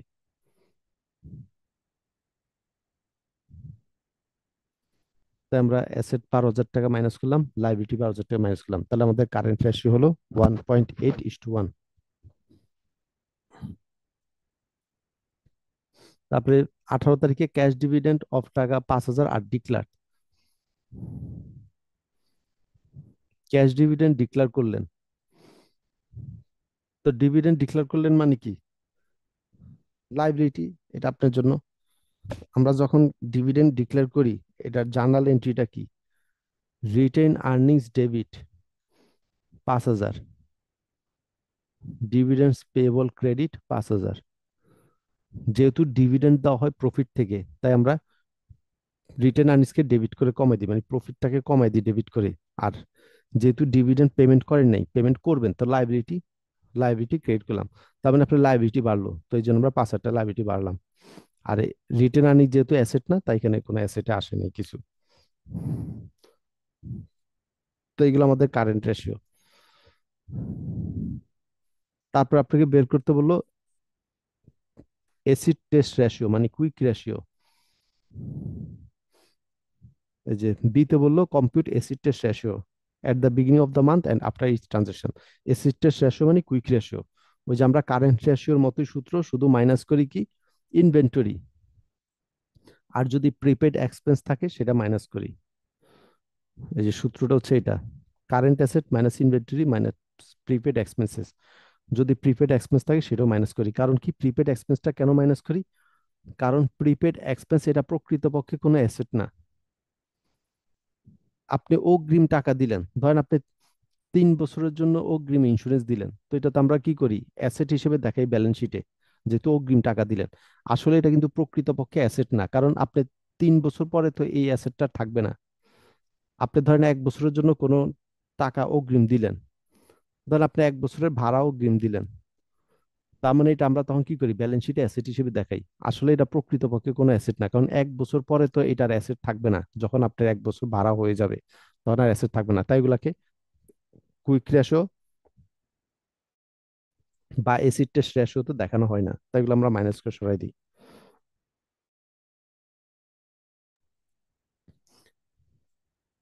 তো ফেব্রুয়ারি 1 তারিখে দেখেন কারেন্ট অ্যাসেট ছিল ওই যে, ফেব্রুয়ারি 1 তারিখে বলা রয়েছে কারেন্ট অ্যাসেট ইনক্লুডেড 15,000 টাকা ইনভেন্টরি অ্যান্ড 2,000 টাকা প্রিপেড এক্সপেন্স। তো ফেব্রুয়ারি 1-এ কারেন্ট অ্যাসেট কত ছিল? 1,10,000। এর মধ্যে আবার অন্তর্ভুক্ত রয়েছে 15,000 টাকা ইনভেন্টরি আর 2,000 টাকা প্রিপেড এক্সপেন্স। তার মানে আমরা 1,10,000 থেকে 15,000 টাকা ইনভেন্টরি মাইনাস করব, আর 2,000 টাকা প্রিপেড এক্সপেন্স মাইনাস করব, ওই যে আমাদের সূত্র অনুযায়ী। তাই দেখেন 15,000 2,000 মাইনাস করলাম, তার মানে আমাদের এসিড টেস্ট রেশিও কত? 1.9:1।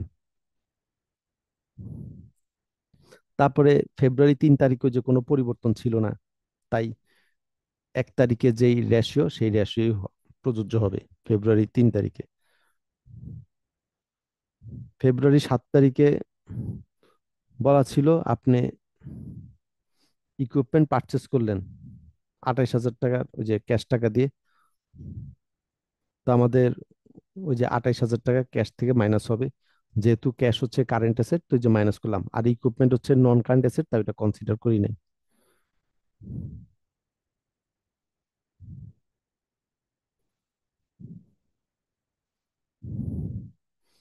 তারপরে 11 তারিখে ওই যে 3 বছরের জন্য আপনি ইন্স্যুরেন্স পলিসি দিলেন, অগ্রিম দিলেন, প্রিপেড ইন্স্যুরেন্স। 3 বছরের জন্য আপনি ইন্স্যুরেন্স পলিসি পরিশোধ করলেন, মানে প্রিপেড ইন্স্যুরেন্স দিলেন। তো আমরা প্রিপেড ইন্স্যুরেন্স তো এসিড টেস্ট রেশিও থেকে মাইনাস করি প্রিপেড এক্সপেন্স গুলো, তাই এখানে মাইনাস করলাম 3,000 টাকা প্রিপেড এক্সপেন্স। তাহলে আমাদের রেশিও আসলে এসিড টেস্ট রেশিও 1.2:1।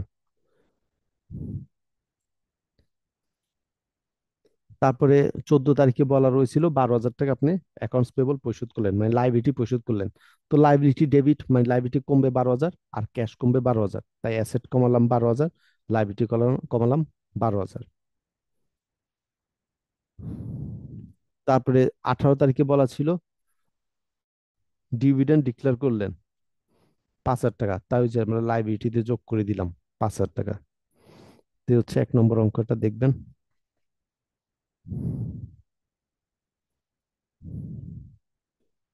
এক্সারসাইজ 3 দেখেন, এটা মাঝে মাঝে আসে। ভাইয়া ওই বলেন। ভাইয়া প্রিপেড এক্সপেন্সটা যেটা, এটা একটু আরেকবার দেখান তো। প্রিপেড এক্সপেন্সে যেটা হচ্ছে যে আমি ইন্স্যুরেন্সের জন্য যেটা দিলাম, 3,000 টাকা তিন করে যেটা হাজার দিলাম টাকা 3 বছরের হ্যাঁ। জন্য, তাহলে হ্যাঁ 3 বছরের হ্যাঁ। জন্য, তাহলে এটা ওই যে পরে আপনি যখন মাইনাস করছেন, তখন শুধু 3,000 টাকা মাইনাস করছেন শুধু, হ্যাঁ। এটা কি 3,000 টাকায় মাইনাস হবে না? 3,000 টাকায় তো পুরোটা মাইনাস হবে। আপনি তো, আমরা ও তো সূত্র হচ্ছে প্রিপেড এক্সপেন্স মাইনাস হবে। তো পুরাটাই তো প্রিপেড। যদি বলতো এর মধ্যে 1 বছর টাইম অতিবাহিত হয়ে গেল, তাহলে আমরা 2,000 টাকা মাইনাস করতাম, 2 বছরের ও টাকা। তখন 2,000 করতে, হ্যাঁ যেহেতু হ্যাঁ। এখানে তিন এখন হাজার তো টাকা আপনি তিন পুরাটাই বছরের জন্য প্রিপেড, বোঝাচ্ছেন, হ্যাঁ তাই তো? পুরাটাই তো প্রিপেড আছে সেজন্য। যদি বলতো 3 বছরের জন্য প্রিপেড দিলেন, এখন 1 বছর টাইম অতিবাহিত হয়ে গেল, তাহলে আমরা 2 বছরটা মাইনাস করতাম। ও এখন 3,000 টাকা পুরোটাই আমার এখন পুরাটাই মানে অ্যাসেট পুরোটাই হিসাবে আছে, প্রিপেড, তাই তো? হ্যাঁ পুরোটাই প্রিপেড আছে। মানে পুরোটাই অ্যাসেট হিসাবে আছে, জি। এক্সারসাইজ 3 এটা মাঝে মাঝে পরীক্ষা আসে। তো এটা যেহেতু 24 মে 24 আসলো, রিসেন্টলি আসলো, তো আবার ধরেন কয়েকটা পরীক্ষার পরে আবার আসার সম্ভাবনা রয়েছে। এটা দেখা যায় কয়েক বছর পর পর আসে। তো এখানে আপনার এবিসি ইনকর্পোরেশনের 2022 আর 21 সালের ডাটাগুলো দেওয়া রয়েছে। কিছু এডিশনাল ইনফরমেশন দেওয়া রয়েছে। আপনাকে বলা রয়েছে calculate the following for ABC incorporation for the year 2022। তো 2022 সালের জন্য আপনি নিচের যেই রিকোয়ারমেন্ট গুলো রয়েছে সেগুলো নির্ণয় করেন। 1 নম্বরে বলা রয়েছে কস্ট অফ গুডস নির্ণয় করেন। তো আপনাকে দেখেন এখানে কিছু ইনফরমেশন দেওয়া রয়েছে, এডিশনাল ইনফরমেশনে ইনভেন্টরি টার্ন ওভার রেশিও এগুলো দেওয়া রয়েছে। তো আপনি এইগুলাকে ব্যবহার করে এই মানগুলা নির্ণয় করবেন। যে যে ডাটাগুলো দেওয়া রয়েছে এডিশনাল ইনফরমেশনে। তো ইনভেন্টরি টার্ন ওভার রেশিও, এটা সূত্রটা আমরা কি জানি? আপনাকে যে মান দেওয়া রয়েছে ওই সূত্রগুলো কনসিডার করবেন। এখানে দেওয়া রয়েছে inventory turn over ratio 4.5 times. তাহলে আপনি দেখেন inventory turn over ratio is equal to, আমরা কি জানি? Inventory turn over ratio is equal to আমরা জানি cost of goods sold divide by average inventory. সূত্রটা ছিল inventory turnover is equal to cost of goods sold divided by inventory. এখন আমরা কেন এভারেজ ইনভেন্টরি বসালাম? ওই যে আপনাকে প্রশ্নে 2 বছরের ডাটা দেওয়া রয়েছে, 21 সাল আর 22 সাল। 2 বছরের ডাটা দেওয়া থাকলে আমরা এভারেজ শব্দটা বসাই, তাহলে আমরা দুইটাকে যোগ করে 2 দ্বারা ভাগ করে এভারেজ ডাটা বসাই। এখন আপনাকে নির্ণয় করতে বললো কস্ট অফ গুডস সোল্ড। তো দেখেন এই সূত্রের মধ্যে কস্ট অফ গুডস সোল্ড রয়েছে। তো এখন আমরা ইজিলি নির্ণয় করতে পারবো। বাকি মানগুলা প্রশ্নে দেওয়া রয়েছে। ইনভেন্টরি টার্নওভার দেওয়া রয়েছে 4.5 টাইমস, তো বসালাম 4.5। আর এভারেজ ইনভেন্টরি ওই যে আপনাকে 21 সাল আর 22 সালের ইনভেন্টরি দেওয়া রয়েছে, সেটাকে যোগ করে 2 দ্বারা ভাগ করবেন। এই যে 21 সাল আর 22 সালের ইনভেন্টরি দেওয়া রয়েছে, তো এটাকে যোগ করে 2 দ্বারা ভাগ করলে আমরা পাই এভারেজ ইনভেন্টরি। তারপরে সমীকরণটা সমাধান করলে আমরা পাই কস্ট অফ গুডস সোল্ড 8,55,000 টাকা। তারপর আপনাকে বের করতে বললো নেট ক্রেডিট সেল। তো এখানে দেখবেন যে এই মানগুলো দেওয়া রয়েছে, কোনটা বসালে আপনার ওই সূত্রের মধ্যে নেট ক্রেডিট সেল থাকে সেটা দেখবেন। যেমন এখানে দেওয়া রয়েছে return on common stock equity হচ্ছে 16%। তারপরে অ্যাকাউন্টস রিসিভেবল টার্নওভার। মোট কথা এগুলা সূত্রগুলো তখন আপনি চিন্তা করবেন, দেখবেন এই সূত্রগুলোর মধ্যে এটা থাকবে নেট ক্রেডিট সেল। যেমন return on asset, total asset দেওয়া রয়েছে এরকম, তো আপনি এই সূত্রগুলোকে তখন চিন্তা করবেন। রিটার্ন অন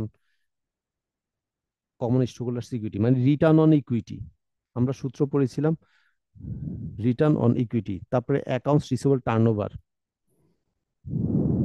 রিসিভেবল কখন হয়? ওই যে আমি সূত্রের মধ্যে শিখেছিলাম, রিসিভেবল কখন হয়? যখন আমরা বাকিতে সেল করি তখনই তো রিসিভেবল হয়। পেয়েবল কখন হয়? যখন বাকিতে পারচেস করি। যখন বাকিতে সেল করি তখন রিসিভেবল হয়। তো দেখেন এখানে অ্যাকাউন্টস রিসিভেবল টার্নওভার বের করতে বললো, আর আপনাকে এখানে বললো নেট ক্রেডিট সেল নির্ণয় করেন। তার মানে এটার সাথে কিন্তু এটা সম্পর্কিত। রিসিভেবল কখন হয়? যখন আমরা বাকিতে সেল করি। আপনাকে এখানে কত টাকা বাকিতে সেল করলেন সেটা নির্ণয় করতে বললো। তাহলে অ্যাকাউন্টস রিসিভেবল টার্নওভারের সূত্রটা এখন চিন্তা করেন।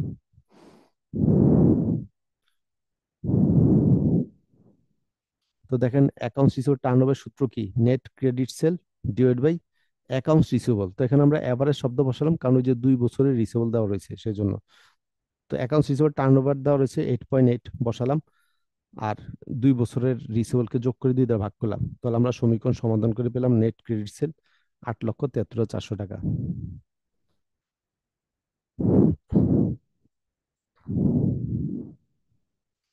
তারপরে 3 নম্বরে বললো নেট ইনকাম নির্ণয় করেন। তা আপনাকে দেওয়া রয়েছে রিটার্ন অন ইকুইটি 16%। তো রিটার্ন অন ইকুইটি এটা সূত্রটা কি দেখেন, এটা সূত্রটা পারলে আপনি দেখবেন নেট ইনকামের সূত্রে রয়েছে রিটার্ন অন ইকুইটি। তো রিটার্ন অন ইকুইটির সূত্র হচ্ছে net income divide by average stockholders equity. সূত্র ছিল net income divide by stockholders equity. তো যেহেতু যে 2 বছরের ইকুইটি দেওয়া রয়েছে তাই আমরা অ্যাভারেজ শব্দ বসালাম। তো দেখেন আপনাকে নেট ইনকামটা বের করতে বললো। তো এখন প্রশ্নে রিটার্ন অন ইকুইটি দেওয়া রয়েছে 16%, আর 2 বছরের ইকুইটি দেওয়া রয়েছে সেটাকে যোগ করে 2 দ্বারা ভাগ করলাম। এখানে 2 বছরের ইকুইটি দেখেন 4,00,000, 1,00,000, 1,000, 4,00,000, 1,13,500 কেন যোগ করলাম এগুলো দেখেন।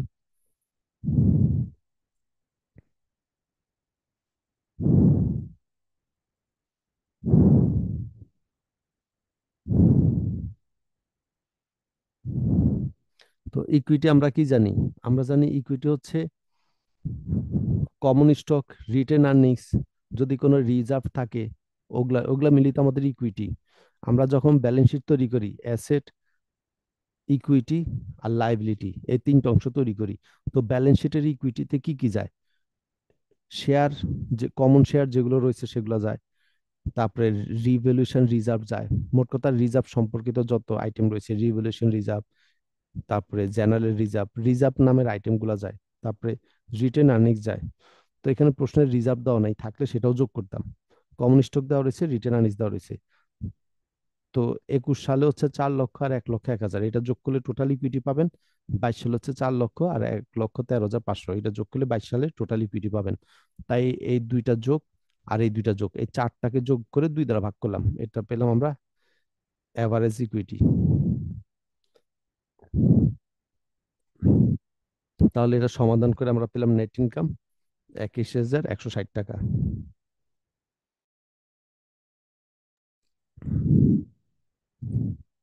তারপরে লাস্টের অংশ আপনাকে টোটাল অ্যাসেট নির্ণয় করতে বললো। তো ডিতে দেখেন রিটার্ন অন অ্যাসেট দেওয়া রয়েছে। তো এই যে অ্যাসেট দেওয়া রয়েছে, তাহলে এটা সূত্রটা আপনি বসালেই অ্যাসেট পাবেন, যেহেতু সূত্রের মধ্যে অ্যাসেট রয়েছে। তো রিটার্ন অন অ্যাসেট দেওয়া রয়েছে 12.5%। তো এটা সূত্র বসান, তাহলে আপনি অ্যাসেট নির্ণয় করতে পারবেন। ওটা সূত্র হচ্ছে net income divide by asset.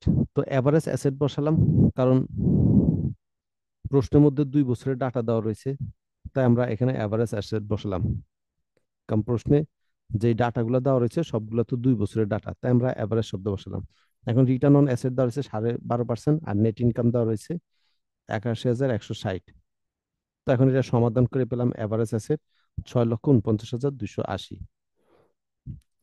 তো আপনাকে বের করতে হবে 22 সালের অ্যাসেট, মানে 1 বছরের অ্যাসেট। এভারেজ মানে কি, এভারেজ মানে গত বছর আর এই বছর যোগ করে 2 দ্বারা ভাগ করা রয়েছে। তাই দেখেন আমরা আবার এটাকে 2 দ্বারা গুণ করলাম, এভারেজ অ্যাসেটটাকে 2 দ্বারা গুণ করলে আমরা পেলাম টোটাল অ্যাসেট। টোটাল অ্যাসেট মানে এখানে 21 সালের আর 22 সালের দুইটা যোগ করে, কারণ ওপেনিং প্লাস ক্লোজিং দুইটা মিলেই তো হয় টোটাল, এটাকে 2 দ্বারা ভাগ করলে হয় এভারেজ। তো এটাকে 2 দ্বারা গুণ করে টোটাল অ্যাসেট পেলাম। এটার থেকে আপনি 21 সালেরটা যখন বাদ দিবেন তখন 22 সালেরটা পাবেন, কারণ এই টোটাল অ্যাসেটের মধ্যে 21 আর 22 সাল দুইটাই রয়েছে। এখান থেকে আমরা 21 সালের অ্যাসেটটা বাদ দিলাম, বাদ দিয়ে পেলাম 22 সালের অ্যাসেট কতটুকু, 6,43,560।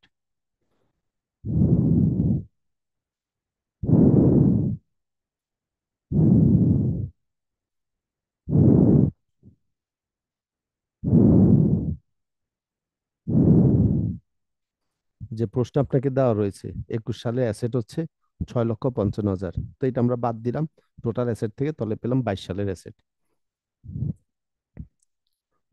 তো এই জন্য আমরা অ্যাভারেজ অ্যাসেট ওখানে বসালাম। আপনাকে প্রশ্নে 21 সালের অ্যাসেট দেওয়া রয়েছে, 22 সালের অ্যাসেট নির্ণয় করতে বললো, মানে গত বছরের ডাটা দেওয়া রয়েছে, তাই আমরা অ্যাভারেজ বসালাম। তো অঙ্কটা দেখবেন।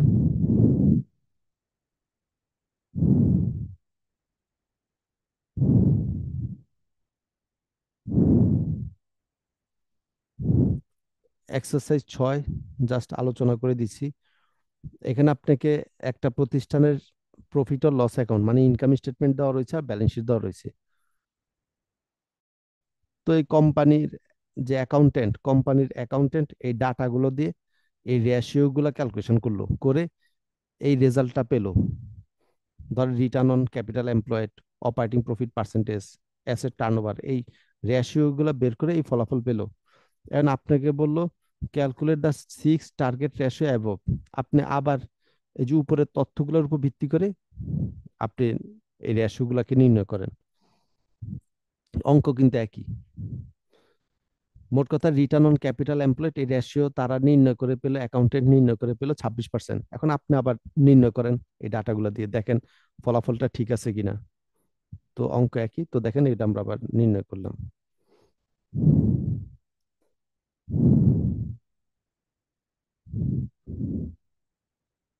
ওই যে ওইখানে তারা পেলো কত, 26%, তা আমরা পেলাম 22%। তো এখানে যে অ্যাকাউন্টেন্ট নির্ণয় করলো, তো আপনাকে আবার নতুন করে নির্ণয় করতে বললো, তো আমরা নির্ণয় করলাম।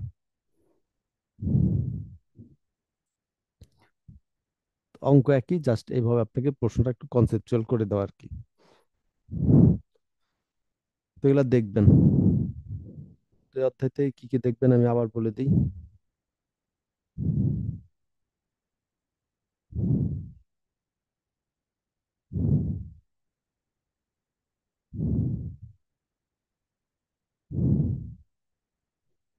প্রবলেম 3,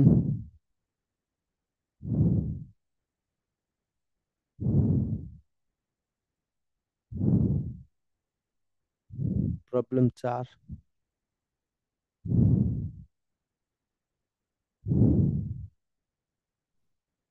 প্রবলেম 5, 3, 4, 5,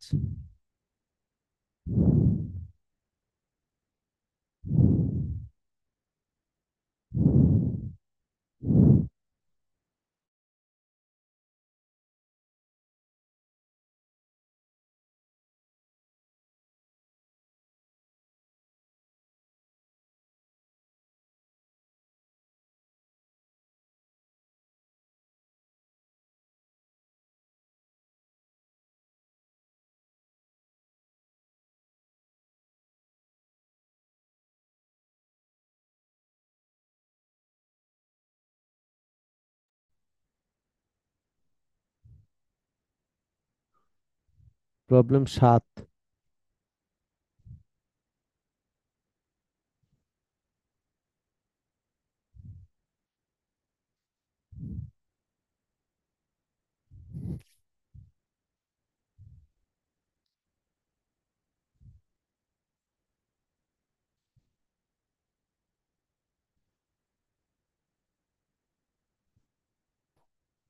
ওই কয়েকটাই দেখেন, যদি আরো বেশি দেখতে চান প্রবলেম 8 দেখতে পারেন।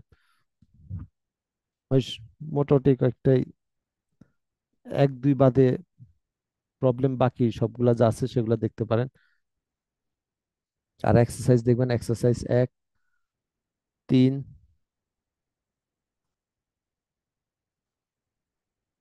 আর হচ্ছে এক্সারসাইজ 1, 3, 6, এই কয়েকটা দেখবেন এক্সারসাইজ।